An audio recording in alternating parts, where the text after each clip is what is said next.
Assalamualaikum warahmatullahi wabarakatuh. Kami dari kelompok 6 yang beranggotakan Anissa Dwi Safitri dengan NIM 190302074, Nur Afifah Awaliyah dengan NIM 190302076,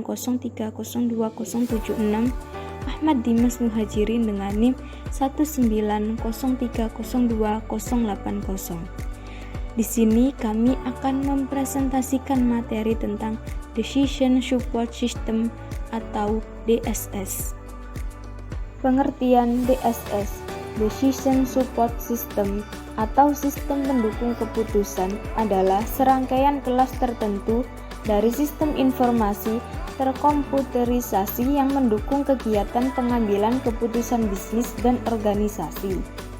Suatu DSS yang dirancang dengan benar adalah suatu sistem berbasis perangkat lunak interaktif yang dimaksudkan untuk membantu para pengambil keputusan mengkompilasi informasi yang berguna dari data mentah, dokumen, pengetahuan pribadi, dan atau model bisnis untuk mengidentifikasi dan memecahkan berbagai masalah dan mengambil keputusan. Sistem pengambilan keputusan atau SPK mempunyai keputusan yang sangat spesifik, yakni memberi bantuan kepada para pembuat keputusan manajemen tingkat menengah dan atas dalam membuat keputusan yang sangat penting.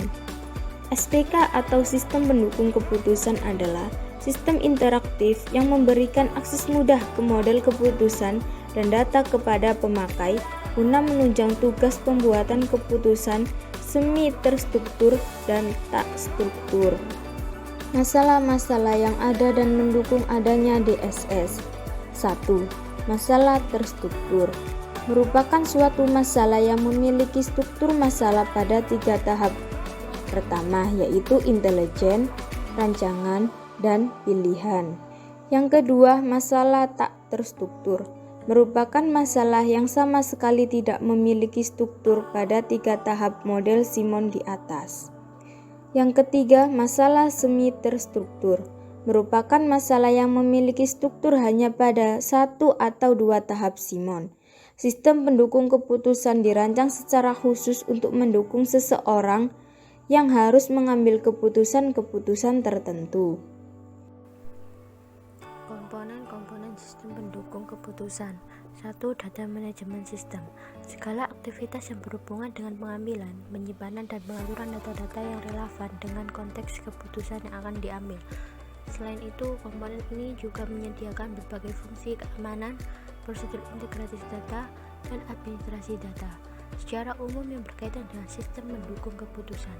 Berbagai tugas ini dilakukan dalam data manajemen sistem beserta beberapa subsistemnya yang diantaranya meliputi database manajemen sistem, repositori data, dan fasilitas query data. 2. Model manajemen sistem. Sistem ini menampilkan aktivitas pengambilan, penyimpanan, dan pengaturan data dengan berbagai model kuantitatif yang menyediakan kemampuan analitis untuk sistem pendukung keputusan. 3. Knowledge base. Aktivitas yang berkaitan dengan pengenalan masalah dan menghasilkan solusi final maupun sementara. Hal-hal yang berkaitan dengan manajemen proses pemecahan masalah merupakan inti dari komponen ini. Knowledge base merupakan otak dari kelima komponen sistem pendukung keputusan. Data dan model diolah untuk kemudian hasilnya menjadi bahan pertimbangan bagi user dalam mengambil keputusan.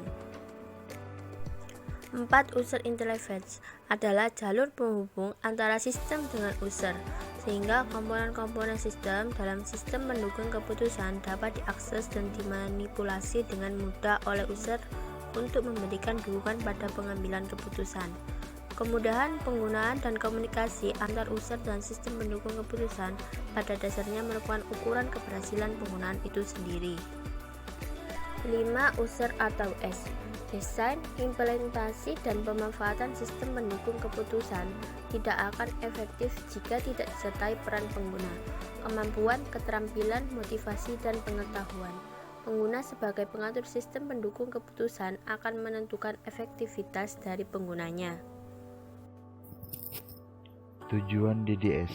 Secara global, dapat dikatakan bahwa tujuan dari DDS adalah untuk meningkatkan kemampuan para pengambil keputusan dengan memberikan alternatif keputusan yang lebih banyak atau lebih baik dan membantu untuk merumuskan masalah dan keadaan yang dihadapi. Dengan demikian, DDS dapat menghemat waktu, tenaga, dan biaya. Jadi, dapatlah dikatakan secara singkat bahwa tujuan DDS adalah untuk meningkatkan efektivitas atau do the right things dan efisiensi do the things right dalam pengambilan keputusan. Karakteristik sistem pendukung keputusan. Yang pertama, kapabilitas interaktif, yaitu sistem pendukung keputusan memberi pengambilan keputusan akses cepat ke data dan informasi yang dibutuhkan. Yang kedua itu fleksibilitas, yaitu sistem pendukung keputusan dapat menunjang para manajer membuat keputusan di berbagai bidang fungsional, keuangan, pemasaran, operasi produksi, dan lain-lain. Yang ketiga, kemampuan berinteraksi dengan model, yaitu sistem pendukung keputusan memungkinkan para pembuat keputusan berinteraksi dengan model-model, termasuk memanipulasi model tersebut. Yang keempat, fleksibilitas output, yaitu sistem pendukung keputusan mendukung para pembuat keputusan dengan menyediakan berbagai macam output, termasuk kemampuan grafik menyeluruh atas pertanyaan-pertanyaan penggandaian.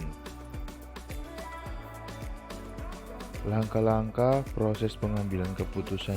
Menurut Simon, model yang menggambarkan proses pengambilan keputusan yaitu terdiri dari 4 fase. Yang pertama, inteligensi.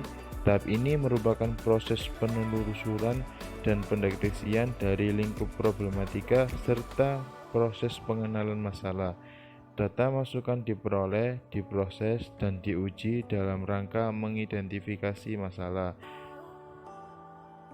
Yang kedua, desain. Tahap ini merupakan proses menemukan, mengembangkan, dan menganalisis alternatif tindakan yang bisa dilakukan. Tahap ini meliputi proses untuk mengerti masalah, menurunkan solusi, dan menguji kelayakan solusi. Yang ketiga, HOIS. Pada tahap ini dilakukan proses pemilihan di antara berbagai alternatif tindakan yang mungkin dijalankan. Yang keempat, implementation. Hasil dari pemilihan tersebut kemudian diimplementasikan dalam proses pengambilan keputusan. Struktur dan komponen DDS. Yang pertama, subsistem manajemen data. Yang kedua, subsistem manajemen model.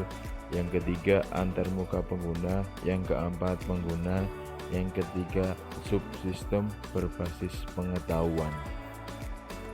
Kemampuan decision support system. Yang pertama, menyediakan dukungan untuk tingkat manajerial dari eksekutif sampai manajer.